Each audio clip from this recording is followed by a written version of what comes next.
Vamos agora à entrevista do dia com Maria Lídia Flandoli.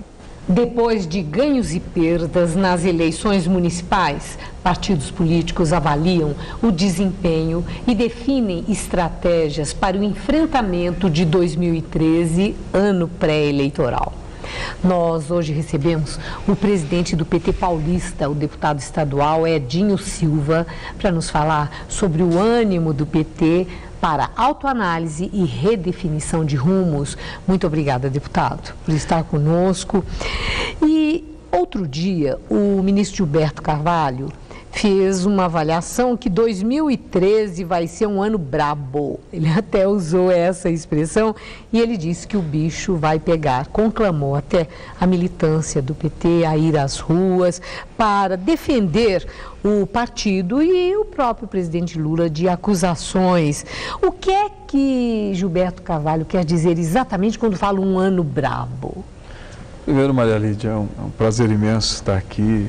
Meus cumprimentos a você, todo o público de casa. Quem conhece o ministro Gilberto Carvalho sabe que foi força de expressão, foi uma fala voltada à militância, portanto, uma fala interna para o PT, mobilizando a nossa militância. É um ano de organização partidária, é um ano que o presidente Lula já disse que quer percorrer o Brasil novamente, quer conversar com a sociedade organizada, com o próprio partido, com os aliados.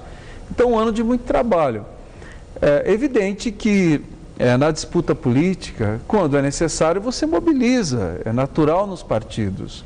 Eu penso que a fala de Gilberto é muito mais uma fala de ânimo, né, de animar a militância. Quer dizer, não é uma reação às acusações ao presidente Lula depois desse julgamento do mensalão?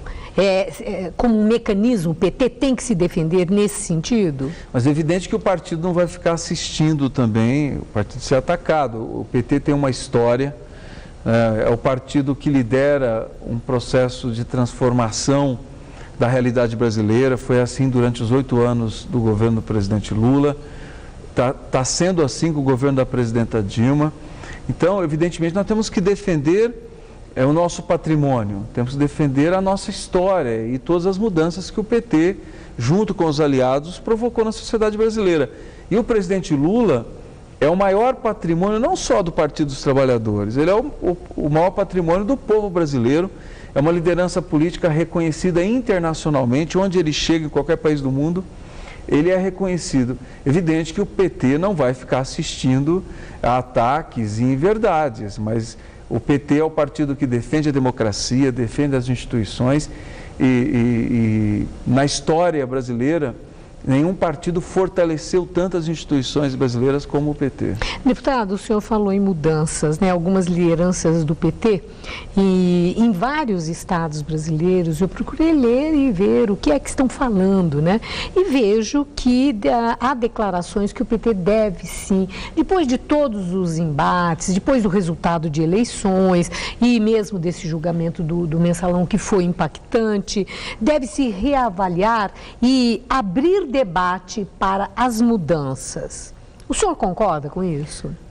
Eu penso que o PT, esse é um mérito do PT, dele reciclar as suas bandeiras sem abrir mão da sua história. O Partido dos Trabalhadores valoriza a sua história, né? A história de construção da democracia, de fortalecimento, como eu já disse, das instituições, de valorização dos movimentos sociais, mas é um partido que tem que também se abrir para novas bandeiras. Eu, pessoalmente, tenho defendido no PT que o partido tem uma formulação mais eficaz em relação à questão da sustentabilidade. O PT tem que se voltar à formulação e elaboração de políticas públicas que criem condições para que possamos não só debater a questão da sustentabilidade, mas também entrar com políticas públicas buscando um equilíbrio maior no sistema produtivo e os recursos naturais e o meio ambiente. E também a bandeira da juventude.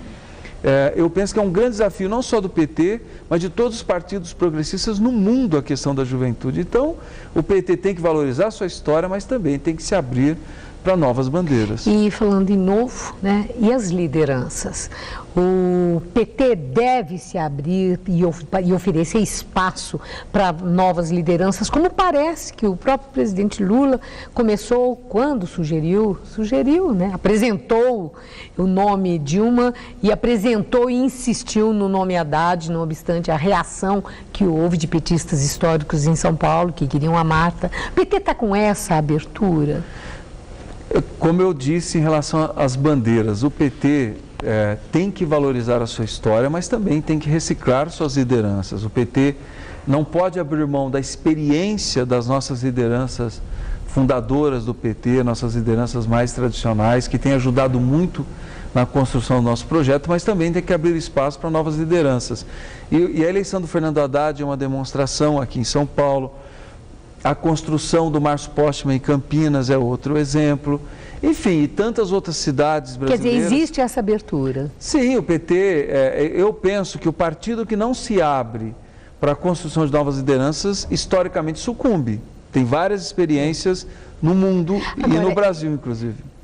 Eu vi algumas referências em outros estados que tem aí um movimento dentro do próprio PT para despaulistizar o comando do partido, que está há muito tempo com lideranças de São Paulo.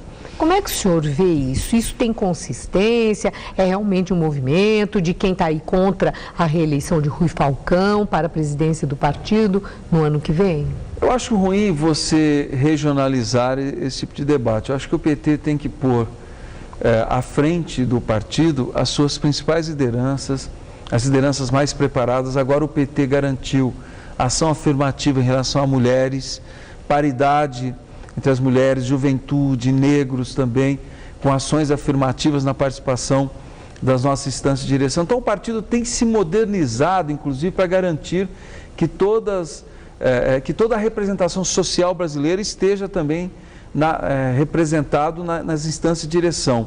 Mas você dizer que a direção tem que ser paulista, pernambucana, cearense, gaúcha, mineira, eu não gostaria que o partido entrasse nesse tipo de debate e nem acho que isso tem ressonância dentro do PT. Repito, nós temos que garantir representação das mulheres, negros, jovens, mas evidentemente pôr nas nossas instâncias de direção os nossos quadros mais preparados. Muito obrigada, deputado. Eu que Uma agradeço. boa noite. Prazer, boa noite.